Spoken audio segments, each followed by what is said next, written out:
Okay, my friends, perfect timing. Listen to this. This is about T-Rex and the lost dinosaur world. This is from the National Science Foundation. Listen to what he has to say, and I'm only going to play a minute or so. And I watched it, and they're talking about how the T-Rex was, how old this one specimen was. This guy here dated it at 27 years old, and it ended up being 28 years old. You know, that kind of stuff. They're talking about T-Rexes and their arms being broken and all kinds of things, and you know, what function do these little bitty arms have and all that stuff. So, but we're going to get into some deep stuff here, because we go back to the Triassic. They're talking about the Cretaceous, which is 145 million years ago. This isn't nowhere near that. And they're talking about the Triassic being 250 million years ago. Well, we'll talk about that too, because I dispute all these things. But what I want you to do is to come up here and leave a comment. I get blocked from literally everywhere, so I don't think my comment is going to show up, but here it is. And I'd like you to come up here and leave a comment and see if my comment is still there. All right, it's T-Rex and the Lost Dinosaur World, Discovery Files Podcast, National Science Foundation News. Now, I think they get paid by the government. I'm not sure. Yeah, look at this. This is National Science Foundation, which is, the mission is to advance the progress of science, which to me means truth. A mission accomplished by funding proposals for research and education made by scientists, engineers, etc. I am not allowed to publish anywhere. I doubt if my comment is going to show up there. I've been rejected everywhere in the world because of the things I am about to show you right now, which crush all this stuff. Okay, I know my comments are going to sound a little harsh, but this is the National Science Foundation. They want research and education. Well, I have been denied all those things, so I paid for all my own stuff. CAT scans, DNA tests. I'm going to show it to you all right now. And again, this might sound a little harsh, but this is 10 years or more of, well, you're going to see of what. Okay, my outstanding friends, get ready, because we're going to be talking about Triassic fossils found in Connecticut. One of the only places they find Triassic fossils. It goes back to, they claim, 250 million years ago. And Connecticut is a hotbed for Triassic fossils. Now, I am going to show you Triassic fossils, and they are not as Yale claims. Okay, my friends, this is extremely over the top, shocking, but I'm going to tell you it's true. This is Quetzalcoatl. All right, he is the feathered serpent spoken about and drawn in these glyphs. Here's his green feathered body. Here's his beards, and he's eating a giant. Now let's see if we can find Quetzalcoatl. Remember that look, and remember this bending neck and swish and all the way up, and these fluty tails, feathery tail, and this feathered headdress. Just remember that. Okay, my friends, this is the key. How much honesty and truth do you want in your life? That's the key. That's all it boils down to. Because that right there, all the way up the East Coast, is what I just showed you a second ago. Just take your time and look. Don't freak out. Oh, this guy must be insane. Well, that's possible, but this is also possible. That right there, my friends, is Quetzalcoatl. That's his head. This is his feathered headdress, which I will show you in a second. This was his body. I said, remember, it snakes right up the East Coast. And this is all feathers. These are all feathers. And these are feathers right here. All right, take your time. Don't get crazy. I know it sounds insane. I'm literally insane. But I'm going to show you. Remember I said look at his beard and look at his headdress? Well, we're going to look in a second. But this is his feathers. This is his tail. All right, those are feathers. And I'm going to show you the feathers coming out of his headdress. You cannot miss them. So this is his tail. He's exactly as portrayed, exactly identical. Now, this coloration is because it's a different, it's different chemistry. All right, blood runs off and makes things very, very green, and feathers. Now this must have been some kind of a different type of head. Now you see these, remember I said his beards? There's his beards right there. Those are the beards running out. Now, they have some kind of toxin in them. Typhon, who is another one, he's loaded with toxin in here, and he attacked a creature, and I showed that hundreds of times. Now, he spit something out here. This is a dead zone. There's nothing can live here. He's absolutely, totally destroyed and dead. Whatever he spit out there was some kind of toxin. Now, remember I said he had a headdress? Well, here it is right here. Okay? This is it. Now, can I show that they're feathers? I believe I can. All right? So just take your time. And let's come down and look and see if we can find any. Well, they're all feathers, but let's look at this one in particular. All right, take your time as we come in on it. You see all those little breaks in there? That's how feathers are formed. You see it? These are some kind of railroad tracks or telephone lines or something. But that's a feather stalk there as well. It's a stalk of a feather. And that's one there. And of course, they're all over the place. These are quite apparent, and some of them are extreme. You can't miss them. There's no way you can miss them. And that was his headdress. All right, don't forget. There he is. Do you see any difference at all? Do you see any difference whatsoever? We've got the beards. We got the feathers coming way up out of his head. We got the neck snaking around just like this all the way up to his feathered tail. And it does exactly that snaking. You see it? Right up the coast. That's what it is. Now you can see this was his throat. You see all this stuff coming down here through his throat? Coming down, coming down, coming down. It all wraps right around and it goes down his throat. See it? And all the way up the east coast to the tip of his tail. Now, that's pretty stunning. And if he was eating a creature which was a human-looking thing, just think of the size of that human. I know it's out of control crazy. I do not disagree with that. But should it be avoided because of that? I say no. Okay, so here's what happened. Nobody would talk to me, so I said, well, I'll do my own. I'll pay for my own way. And I did. I had 3 samples tested of DNA tests. This goes back almost 10 years ago. And it was long before that I had all this stuff and nobody would discuss it. Now, this guy was absolutely fabulous. I extracted the samples from these giant things and sent them the extractions. Then they did all the DNA sequencing analysis, all PCR, top-end stuff. There was 3 samples, and I'll show you what they were.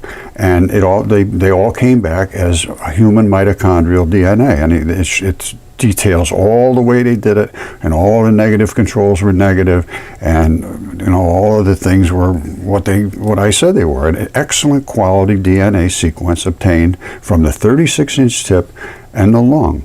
And the other one was not bad. It was good, but it wasn't quite as dense. The other one was really like raw blood. It preserved very well. And I have some of them that actually have blood leaking out of them. If you know what to do, you can get these kind of results. And they were Homo sapien, mitochondrial B, and D loop. And this is all CTAG tested. This is top-end stuff, and it wasn't cheap either. So I figured I'd have to do it to get it accepted, and they still wouldn't accept it. And I also had the CAT scans done. And the CAT scans were done by the top place in the whole world, Jesse Garant and Associates. They did 7 CAT scans, and this was one of the fingertips. That's the fingernail that was on it. What else do I have here? This was the deep scan, and you can't see much in the 3D. You see that? That's the bone. It's in there. You can see it, but yeah, it's not like a real good X-ray. But the 2D is where you get the detail. This is a 2D. This is the back of the finger. That's where that bone was. This is a tendon, and this is a tendon. The reason that one's black and this one's white is because of the 2 different types of blood, the artery blood and the vein blood. So the 2D is way better than the 3D. These people were fabulous, absolutely fabulous. Jesse Garant and Associates. They have one in Canada and one in the United States, last I know. Absolutely the best people you could ever possibly hope to work with. Now, what did I send off for DNA testing? This fingertip right here is 3 feet long. That's a human fingertip, and it is human, no question about it. 3 feet long, bing to bing. Now, take your time, once again, don't freak out. That right there is the fingernail.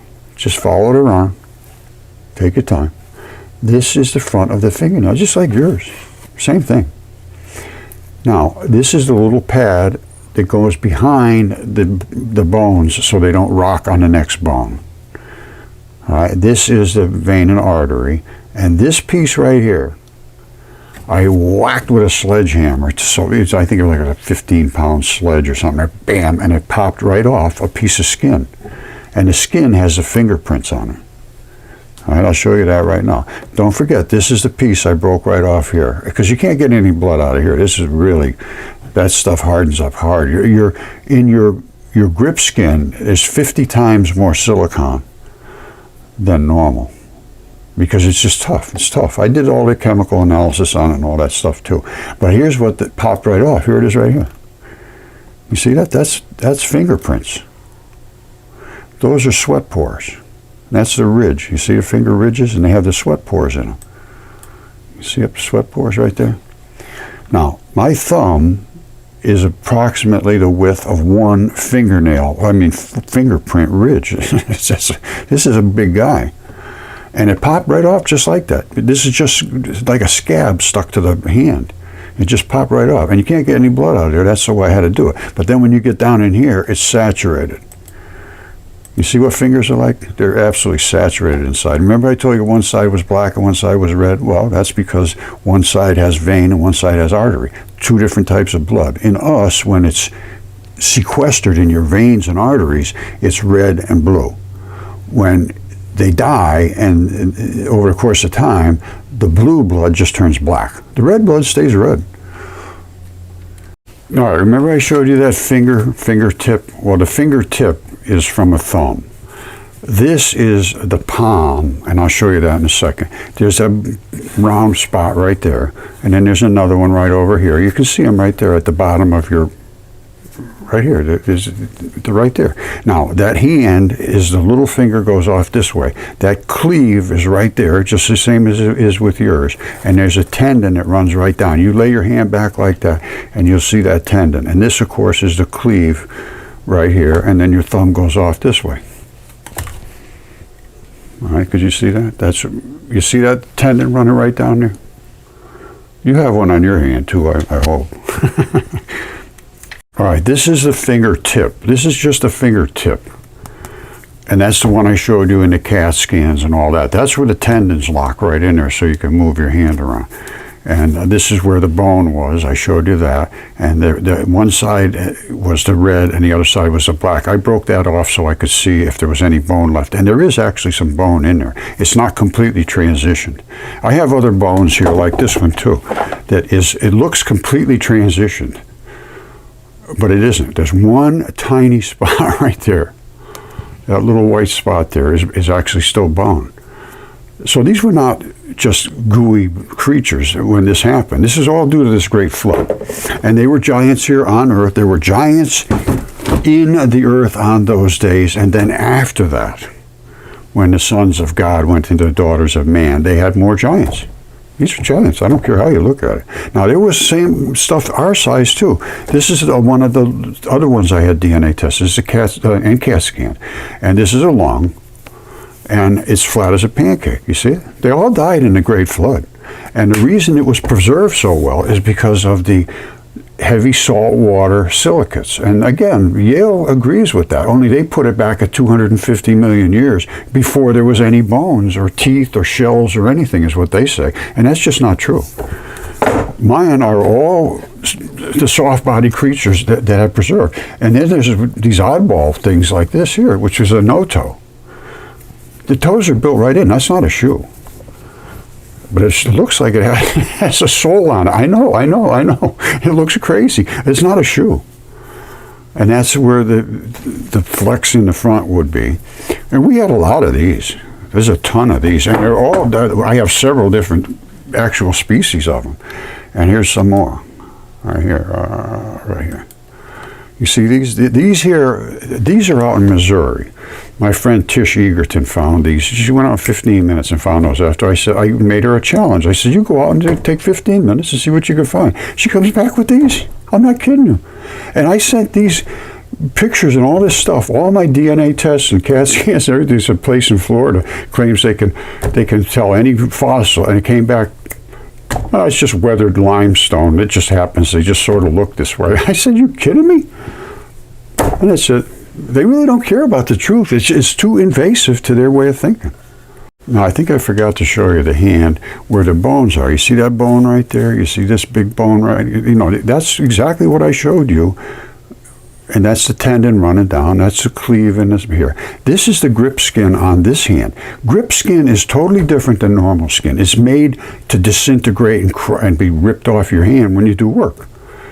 And that's what happened. It peeled right off, just like the other one. I hit it with a hammer, popped right off. Because it's just, well, as a matter of fact, I got it here. Hold on one second.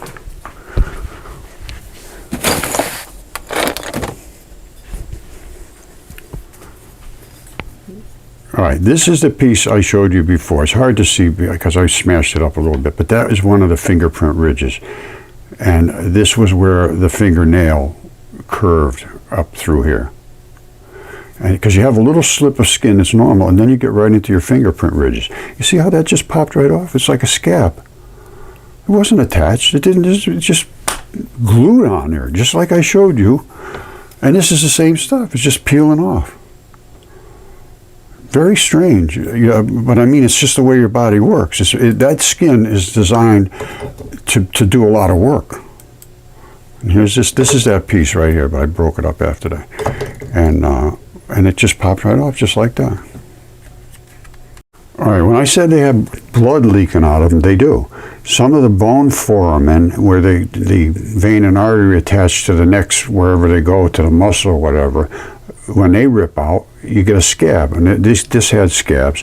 This one here literally leaked blood, and this is the blood that leaked out, and these little bubbles of blood coming out of that quartz lung.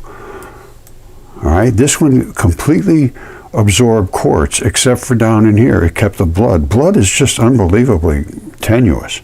And these are the alveoli, which are the same ones you see here. You see the little circles? And this one has completely lost its pleura. This one has completely kept it. And this is this lung right here. And it was, when it first came out of the ground or wherever, I can't remember how I got this. It was on my property somewhere. But I don't think it was in the ground. I don't know. But it's still, you know, I mean, you can see, this will turn red. I drill a little hole down inside, and that's all you need is a little drill right down inside, and you take out the stuff and send it off and get it tested. And that's a lung. All right, and that's from the Triassic as well. Flat as a pancake. They said there was a worldwide global flood, high silicates, and I know it was also hot water, because we were almost impacted by Venus. This is well recorded in history, and another thing that's just not allowed to be talked about. Velikovsky did that research, and they took his book off the bookshelves after 11 weeks #1 on the top of the New York Times best-selling list. And then they degraded him so bad, and Carl Sagan and everything, that now he's considered an idiot. Well, I'm resurrecting him. I wrote a book about him in 2015. After I found all these things that supported everything he said. So anyway, this is the kind of stuff the National Science Foundation has to take a look at. And I'd love for you to go up there and comment. All right, and I'm going to show you why 150 million years is not true. All right, let's take a look at this right now. This is what they claim. This is 150 or millions of years in one picture. They'd probably go at least 150. Look at this very carefully. What I want you to look at real carefully is this circle right here. And this coming up here, this white, really heavy-duty white stuff. And all these tiny little strips. And all these tiny little strips. and nothing up here and nothing over here. Why? Why is this thing sticking up there? What makes this different than whatever was here and here? They must have been attached something there. If there were layers and layers and layers and layers and layers and layers, which makes up millions of years. Well, there weren't layers and layers and layers for millions of years. I'll show you exactly what this was. Don't forget that circle and this heavy-duty band in the center. All right, what I'd like you to do is get a biologist, an anatomist, somebody that does autopsies, and I've talked to all those people, and nobody's disagreeing. They just don't want to talk. Here's the key. What was sticking up in the ocean there was from here to here. From here to here. And you say, well, what is that? This is a tendon. The tendon, you see how it's brown? It's similar looking to this, but it's brown. It has to have all of these little straps so that it can move this way and that way and still be pinned at this circle. Remember I said to look at that circle? The big circle and the big white stripe coming out? This is basically the same thing right here. This is the middle of the tendon. And what is that tendon attached to? Well, it's attached to a bone. This is the same fossil as this. Now, you can't see the good coloration here, but this one you can. Right up in here is where all the blood is. That services all that muscle. You don't need blood for the tendon. The tendons, they're virtually inert. They're just tough, tough, tough. They're like wires in there, like straps of steel. And that's why they don't erode. The bone erodes. Bones didn't make it well in the flood if they were open. The ones that were surrounded, that were still inside the flesh or in mud, did pretty well. But they just turned completely into what you call this mudstone. It's totally, even the fascia on the outside, the cartilage, all the blood vessels, and the blood came out of this too. I think I showed you that, didn't I? Probably not. Here it is right here. In the bone, they call this bone foramen. They're cavities where the blood vessels come out to service something, whatever it is next. And here's when I took the scab off, moved it to the side. There's a clotting fiber. It's called fibrin.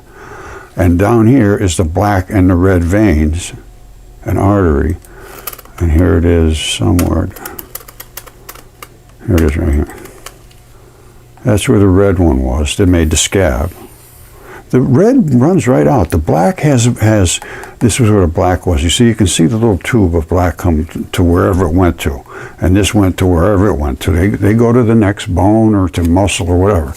But the black never runs out. The black has clamps in it because it's vein. Veins will not let your blood go backwards. So they have little pinchers, so that as it goes up, it pinches. It goes up, it pinches. It can't come back. The artery go up, back, sideways, upside down, any way you want. Arteries are just to push out, and then through the little capillaries, they end up going into the veins to get recharged or into the lymph system like that. I learned a lot about biology doing this. Very, very interesting. But anyway, as I showed you, this is it. Where did I show you?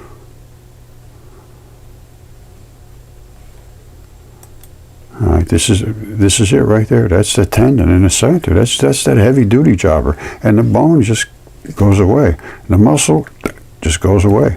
And these little slaps allow this thing to turn this way and this way, sliding back and forth on slurpees. It's small, leucine-rich proteins in between each one of these little layers. They have to slide. You have to be able to turn this way and that way, but still stay pinned. And this is tough. These are tough. The whole thing is tough.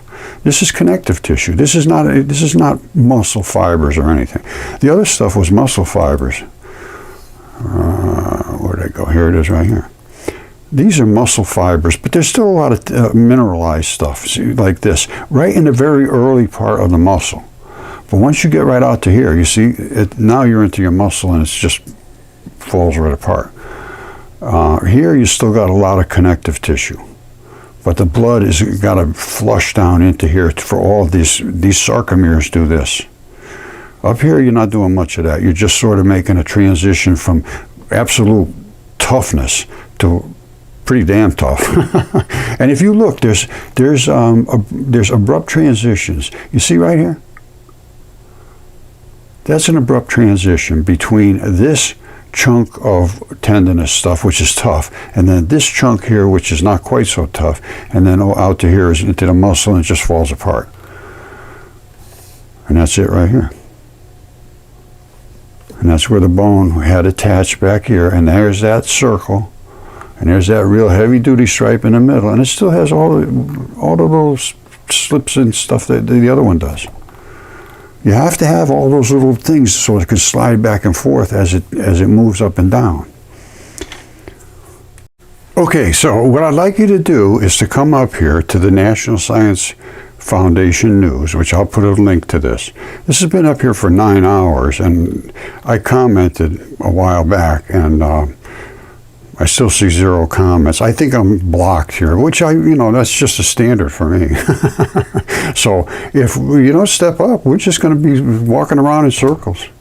See, Life and Times of the T-Rex with Doctor Who knows who, T-Rex and the Lost Dinosaur World. There's so many things that they won't discuss. I have the evidence to support the things I'm saying. I'm not making just blind, crazy statements. I've shown you all of these things. Well, that's muscle. That's a mountain. This guy's van is here. That's a mountain of muscle. Those are muscle fibers. All right, that's not the way erosion works. Plus, the red stuff is the cheap blood, the red blood. The black blood does not erode. The black blood turns into magnetite. The red blood turns into hematite. Hematite is what they make iron out of. Hematite is red blood iron. If you can't see what I just showed you, I would like for you to tell me what you did not see. All right, and again, at this moment, we are really just being indoctrinated to believe things that are absolutely for certain, no question whatsoever, untrue. So please go up here to the National Science Foundation and ask him, can you please take a look at Mudfossil University stuff? He has all the evidence. Why won't you look at it? I'll give him a thumbs up. All right, and please thumb up on mine and subscribe and ring the bell. I know they say nobody's getting the announcements, and I think that's true, because I got 193,000 subscribers. I get a couple thousand hits, and it's over. And they're always basically the same people over and over. So that's, which is good. Some people are waking up and they want to know the truth, but not in academia. I haven't had a single one. Zero. And I'm not kidding you. And I've been 10 years forcing it onto Yale and everybody else. And Yale's right down the road from me. They actually plagiarize my work. That's a whole other issue. Because they agree. This is it right here. They agree with everything. It's exceptional preservation of soft body. They call it Etacarta biota, promoted by silica-rich oceans. This goes back to the Triassic. Silica-rich oceans. The whole world was a flood because we almost got hit by Venus. And I gave all my work to Derek Briggs, CAT scans, DNA tests, specimens, all of that stuff. And then they took credit for this work, like they did, a Yale-led team and all this stuff. And they agree that these are creatures that were so bizarre, nothing like it is here today. However, they say there was nothing but soft-body creatures. That's completely wrong, as I have just shown you. No question whatsoever. And I am right down the road in the Triassic era, and a refusal to come and examine and then taking the credit for my work, that's not acceptable. That is just not right. Somebody should stand up. I don't have the resources to fight back against this, so everybody's being indoctrinated because, it's a very, very frustrating thing to go through this for this many years and be, and to be in my shoes is not a comfortable place sometimes. However, I've grown to actually kind of enjoy it. You guys say, there's no question it's true. There's no question it's true. I can't believe humanity. Velikovsky, listen to this. It just struck me a second ago. Velikovsky called him Homo ignoramus. That's the humanity now behind the poison ivy covered walls. Homo ignoramus. Oh, well, if you don't stand up, then I don't know. I don't sit down easily. I don't lay down at all. So I am going to just keep doing what I'm doing. All right, I love you all, and we're going to have a big, long discussion about this and about light and about subnuclear particles and every single thing that's been suppressed, actually suppressed. And I believe the suppression happens to maintain status, first of all. Well, actually, to maintain funding, first of all, because NASA paid for this. NASA paid Yale for my research. Basically, it's my research. It was funded by NASA. Well, here, this is the other one here. They're called Edicarta biota, sea creatures. Well, they were all, the whole world was completely covered. And the quirk in the chemistry was because of the extreme amounts of silicates. And that was because of the impact almost of Venus into our atmosphere, caused the world, all the oceans to boil up like crazy. And all of the, look it up, siliceous ooze that covers the ocean floors came up. That's the silicates. And they're talking about 540 million years ago. No. Read Velikovsky. And she said a Yale-led team, the things are bizarre in appearance and do not resemble any organism alive today. This is Yale. All right. Oh, we'd like to understand. No, they don't. They don't want to understand whatsoever. The research realized, they said, the oceans were much richer in silica. Yeah, that's because of the silicate ooze came to the surface when we almost got impacted. It was a worldwide flood. They say it was worldwide, one layer, and it's all these perfectly preserved, soft-body creatures. It says they enabled the transformation of the creatures into rock over a matter of hours or years. Well, it's pretty quick. I said to them, I said it could have actually happened in the heat and the electric discharge and the silicates within hours, and so they put that there. I don't think it could, but I did make some, but it took several months.